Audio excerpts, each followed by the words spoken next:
backsoundnya harus kita ganti biar lebih mencekam gitu kan. Lengser wengi. Kuntilanak mesti datang pak. Kan horor.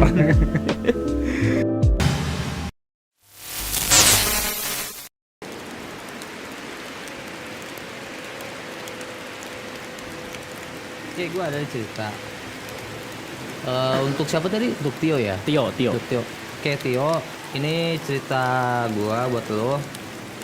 Ceritanya ini waktu gua di pesantren. Gini-gini juga gua anak pesantren dulunya gitu. Jadi sekarang anak disebutnya apa ya? Mantan santri mungkin. Mantan ya? santri. Mantan santri. Berarti Oke. udah nggak jadi santri lagi. Udah nggak jadi santri gua. Jadi guru. Jadi kurus. Nyebutin profesi. Oke, lanjut. Oke, lanjut ya. Jadi gini. Lu tau kan namanya di pesantren kan pasti tinggalnya di asrama ya? Rama Di ya. asrama ya. Dia namanya tuh satu asrama tuh biasanya banyak kamar. Banyak Oh, kamar. udah seru nih. Kalau misalkan udah gak ada kamar, pasti ada cerita tiap kamar nih. Tuh. Nah, Nah, kebetulan kamar gua tuh dulu di kamar 5. Kamar 5. Namanya kamar 5. Posisinya tuh paling atas. Paling atas, paling pojok. Nah, di depan kamar gua itu ada pohon keramat. Pohon keramat. Pohon keramat. Jenis pohonnya apa maksudnya? Pohonnya pohon alpukat. Alpukat. Pohon alpukat. Jadi kata orang dulu, masyarakat sekitar itu memang sebelum pesantren itu berdiri memang ada lah penghuninya. Bentar. Deskripsiin dulu dong. Pohon alpukat ini kayak gimana? Pohon Biar alpukat. orang-orang tahu. Jadi nih pohon alpukatnya kan namanya pohon alpukat besar dong. Ya. Tinggi itu sekitar 15 meter. 15 meter. Umurnya itu udah puluhan tahun. Udah puluhan tahun, udah tua banget. Makanya disebut keramat. Katanya ada sosok wanita yang di situ. Wih, ngeri. Tuh. Nah, lanjut nih ceritanya nih. Gue tuh di kamar 5, satu kamar itu isinya tuh sekitar 20 orang kalau nggak salah, gue lupa tuh, satu angkatan. Nah, pagi-pagi sesudah kejadian, jadi kita flashback. Pagi setelah kejadian gue punya temen, namanya tuh Sudoyok. Namanya Sudoyok. Gue tanya, Terus? Yok, lu sekolah nggak? Gue bilang kan, kagak. Jul, main gue Panjul ya. Kagak Jul, gue nggak sekolah. Kenapa? Gue sakit. Kok bisa? Tadi malam gue nggak tidur. Nggak tidur, pokoknya tadi malam lu ngajak tidur bareng sama kita, sama gue kan gitu. Jadi gini, anak pesantren kan gitu ya. Jadi kadang-kadang tuh tidur tuh satu kasur gitu. Iya, emang. Tidur satu kasur. Kadang mandi juga minta bareng-bareng gitu. Ah, cowok-cowok. Cowok-cowok. Waduh, bahaya dong. Karena buru-buru bro. Karena Oh. buru-buru. Jadi kalau ada pengawas gitu ya, ada pengawas. Biasanya dihitung kan disiplin Oh, gitu ya. betul lah. Nggak boleh, Saking- harus keluar gerbang misalnya. Jadi karena waktunya mepet, kalau tuh mandi bareng, meskipun sebenarnya nggak boleh ya, itu nggak boleh. Tapi ya itu realita di tempat-tempat yang kayak pesantren atau yang berbasis asrama pasti begitu. Ya biasanya begitu. Tapi nggak ada pelecehan yang hal-hal yang begitu ya, nggak masih normal lah. Nah, pagi-pagi dia sakit, gua dibilang, lu kenapa sakit? Kata dia nggak bisa tidur tadi malam. Apa nggak bisa tidur? Bukan tadi malam kan dia ngajakin gue tidur bareng kan.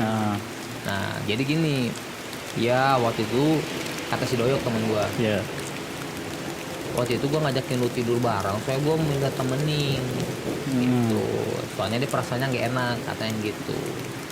Tapi gue nggak mau dong, masa cowok sama cowok tidur bareng kan nggak bagus kan, namanya satu jenis kan nggak sehat tapi tidur bareng kan. Beda jenis pun sama nggak sehat kalau mereka belum halal mah. Nah, posisi kasur gua tuh di tengah-tengah ruangan. Di tengah-tengah ruangan. Di atas. Oh, kasurnya tingkat. Tingkat 2 kan, biasanya kan tua asrama kan gitu, tingkat 2 tuh. Nah, tempat tidur dia itu mepet sama jendela luar, jadi langsung bisa menghadap ke pohonnya alpukat tadi. Persis Jadi banget, nah jadi kalau anekan dia buka gorden langsung kelihatan tuh si pohon alpukatnya. Nah, singkat cerita pas malam katanya cerita tuh dia. Jadi gimana ceritanya tadi malam ini? Jam 1-an tuh gua mau tidur tapi nggak bisa. tapi kamar itu udah sunyi sepi gitu lah, jadi senyap, nggak biasa-biasanya. Oke. Nggak biasa-biasanya, semuanya tuh pokoknya sepi ya, dari kamar 1 sampai kamar 8 satu asrama itu nggak ada suara sama sekali. Jam berapa tuh kira-kira? Jam 1 Jam 1 malam. malam dini hari ya. Nah, pas dia tidur, pas dia nggak bisa tidur kan, dia tidur kebangun tuh, kalau bisa tidur udah kebangun jam 1 itu. Nah, pas dia melek, posisi mukanya itu memang dia itu lagi menghadap ke jendela. Ya. Hordengnya kebuka. Gordennya kebuka, sialnya. Nggak tahu memang sialnya begitu atau memang ada yang ngebuka, gua nggak tahu ya. Pas dia mau apa sih, kebuka mata ya, Terus dia melek. di balik jendelanya itu dia ngeliat rambut. Di balik jendela. Oh, berarti di luar tuh. Betul, di balik jendelanya persis banget, jaraknya itu sekitar 1 meter 1 meter dari kasurnya dia, dari dia 1 meter. Jadi nggak ada. Dia tuh ya gimana sih, orang kalau kaget kan langsung tiba-tiba kayak merem-meremin dikit gitu ya, ngintip maksudnya, ngintip, rambutnya panjang, terus tapi dia menghadap ke belakang kan. Jadi si cewek ini katanya dia menghadapnya ke arah kapuk itu. Jadi dia berdiri di Kebelakangin jendela berarti. bagian jendela, dia berdiri di atas genteng. Oh. Karena tingkat 2 kan. Iya. Tingkat 2 di atas genteng. Nah, gimana sih perasaan lu lagi nggak sama siapa, sepi kan, dan kayak gitu. Takut tuh dia tuh, takut. Tahu orang takut tiba-tiba pura-pura apa sih, ngeliat nggak? Ngeliat itu apaan? Gitu. Oh, Nah, iya. Nah, tiba-tiba ngulet, dia balik badan dia, muter arah dia sambil merem. Pas buka mata, dia ngeliat ke atas lemari. Waduh. Bayangkan apa yang di atas lemari? Apa jam? Jam ding. Bukan, cewek. Wow. Serius. Lagi ngapain berdiri di? Duduk sambil ya, pokoknya detail banget ceritanya. Iya. Jadi pas dia balikin badan, kirain mah udah nggak ngeliat lagi, nggak taunya pindah di atas lemari yang di asrama kan tinggi-tinggi. Iya. Ada sosok wanita, rambutnya putih, rambutnya hitam panjang, tapi mukanya pucat. Tapi kata temen gue, Berarti udah nggak ngebelakangin lagi tuh? nggak, melototin dia bro, melototin. Waduh. Serius, gua nggak bohong. Itu kayaknya bikin dia sakit. Kalau melotot di belakang nggak ya, jadi kayak menatap. Iya. Jadi kayak menatap kosong gitu. Nah, detailnya itu wajahnya itu katanya sih cakep. Oh. Cakep tapi pucet. Cakep tapi bocah. Cakep pucet. Jadi kayak orang yang sakit tuh, masih orang Ya, yang sakit terus banyak bedaknya gitu lah. Iya. Dia pucet gitu. Nah, kakinya menjuntai ke bawah sambil digoyang-goyangin kayak gini nih. Oh, iya. Kayak main di atas air itu, air itu kaki itu. Nah, panik dong. Terus dia bilang apa? Dia ngomong apa? Dia Kabur. Enggak, dia nggak kabur. Dia merem lagi. Terus dia balik badan tengkurap. Balik badan tengkurap ke kasur. Ke bawah bantal. Ke bantal. Sampai subuh. Sampai subuh. Nah, setelah kejadian itu, teman-teman kamu kan dengar semua dong. Teman kamu dengar semua. Nah, temen gua ada satu lagi, orangnya memang agak sompral, si Joni. Sama Joni. Jon, kalau denger podcast gua, lu pasti inget kenapa muka lu jadi codet. Nah, dia orangnya gimana ya, disebutnya kayak sompral. Jadi dia kayak ngeledek gitu. Mana jadi nantangin, wah nggak percaya gitu kan. Nah, akhirnya kita ngasih nama si perempuan yang malam itu ya. Ini di hari berikutnya pagi-paginya di sekolah. Kita kasih nama dia, namanya Dona karena cantik. Kita kasih namanya Dona. Nah, maghribnya lanjut. Jadi ya biasa, temen gue yang si Doyok itu masih sakit. Ya masih gimana ya? Ya kayak apa sih disebutnya tuh, kayak shock ya. dia ledekin sama temen gue itu si Joni. Lu mah cemen gitu ya, takut bla bla bla bla gitu kan. Karena temennya nggak lihat. Betul. Dan dia ngomong kayak gini coy. Mana si Dona? Iya. Sini kalau emang cakep gua kawinin. Kayak biar kayak Susana dong. Iya. Susana kan Susana dulu kayak gitu kan. Kayak sundel bolong gitu tuh. Nah, ngomong kayak gitu coy. Dia tidur tuh pagi. Malamnya tidur. Si Doyo pagi. Mau kenal lagi. Kenal lagi dia. Malam jam 2 malam dia bangun. Dia bangun dari tidur, dia mau ke WC. Waduh, WC udah. Nah, WC kan Anter lah. Lu tahu sendiri nih cerita yang di asrama banyak banget memang. Dia buka pintu, dia mau turun ke tangga. Tiba-tiba dia berhenti. Kenapa? Ada cewek duduk di bawah di tangga. Waduh. Serius, si Dona itu yang duduk masih di situ. Masih yang itu. Masih di situ. Lari dia. Nggak lari. Mundur pelan-pelan. Mundur pelan-pelan. Dia mundur pelan-pelan, dia tutup pintu, akhirnya apa? Dia kencing di itu. Di kamar. Dia kencing di kamar dia, cuy. Dia kencingnya itu dia pakai apa sih? Pakai aqua botol. Aqua botol dia, pakai botol. Nah, pagi-paginya para pengurus marah-marah. Kok kamar bau pesing segala macam, nggak tanya si Doyo gitu. Tanya lagi, lu kenapa lagi sih katanya. Gua nggak si Dona lagi malam-malam jam 2 di tangga bawah pas gua mau ke WC katanya gitu. Nah, si Joni bangun teriak-teriak. Muka gua kenapa? Iya. Jadi di mukanya itu coret kayak bekas cakaran. Satu Kecakar deh sini. Jadi kayak kalau gua bilang sih kayaknya lu ketoel deh. Soalnya lu kemarin lu inget gak waktu maghrib lu ngomong apa pas malam-malam? Iya, karena sompra tadi kan. Katanya mana Dona sini. Gua kawinin kalau emang cakep gitu. Nyampe sekarang dia masih ada bekasnya ya. Dia kayak kebakar gitu cuy, bener kayak kebakar tuh Pak. Oh, bukan luka karena beset tapi kebakar. Kayak kebakar. Kayak kebakar buset kan kayak benda tajam. Ini enggak kayak benda panas gitu loh. Benda panas. Gitu nempel gitu. Nah, dari sejak itu waduh, ini vibe-nya udah serem nih. Semenjak itu udah kita cukup tahu aja kalau andaikan ada yang masalah kita keep kita silent. Iya. Lebaran gue ngomong lagi. Pernah gue juga ngalamin sendiri. Iya, gimana tuh? Sosok. Lo tau nggak yang namanya jemuran di dalam ruangan tuh, di dalam kamar yang muter?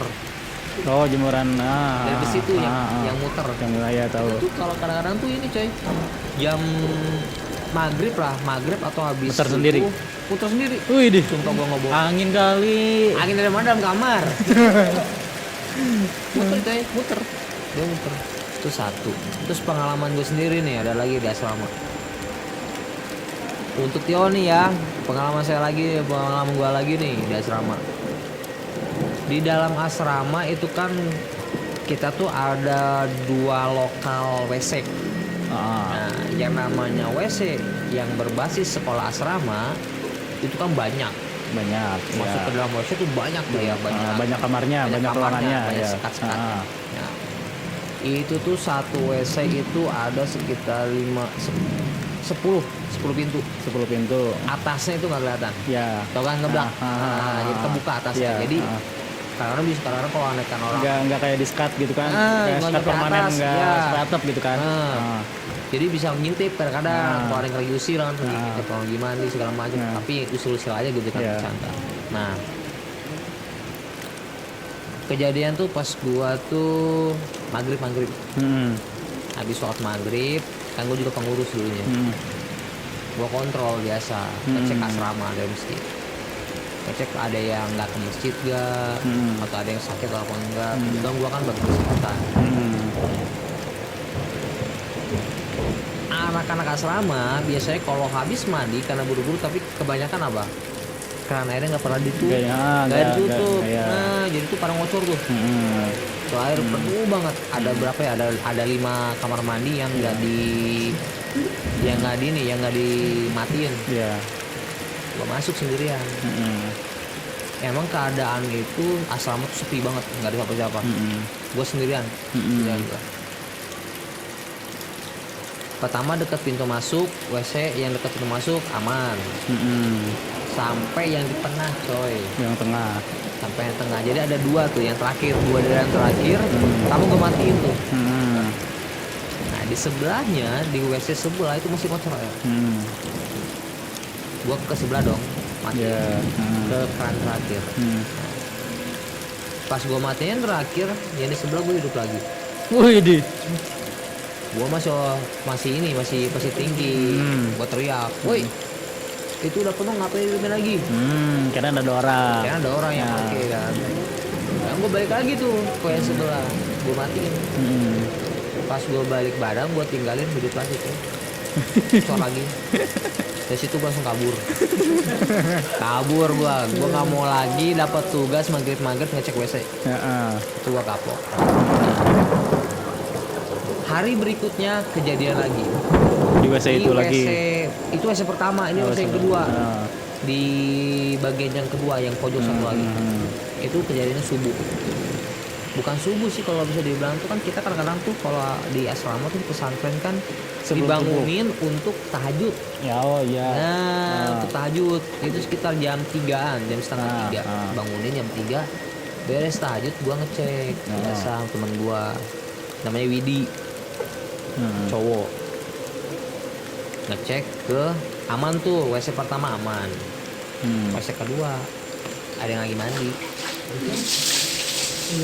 Serius, ada lagi mandi, pintu ditutup, tapi kedengaran suara mandi. Serius gua mandi, gua bilang ini, Wit, ada yang lagi mandi, Wit. Wah nggak bener nih, gue segini mandi kan. Kita kirain itu anak santri. Ya. Itu kan, karena biasa lah, mungkin ada yang mandi malam atau gimana, kita nggak tahu kan. Soal lagi apa lah, punya hadas besar kali. Habis mimpi. Mungkin jebur itu sama di WC tengah. Di WC tengah, tapi di lokal WC yang berbeda.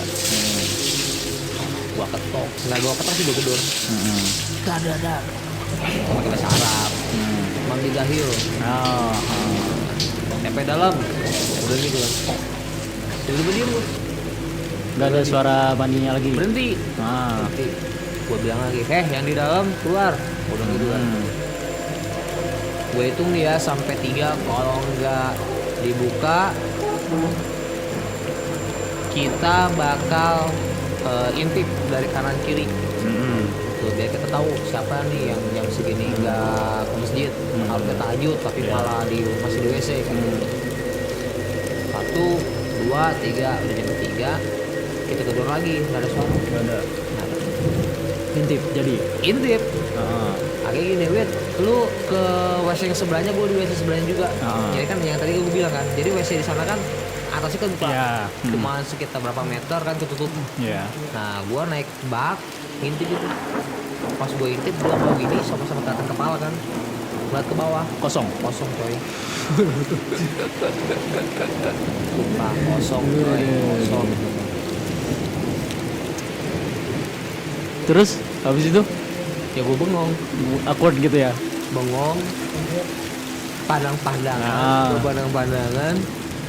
kabur mau gimana lagi, gue cabut. Wah pokoknya parah banget lah. Itu salah satu, itu cerita yang di WC. Ada lagi juga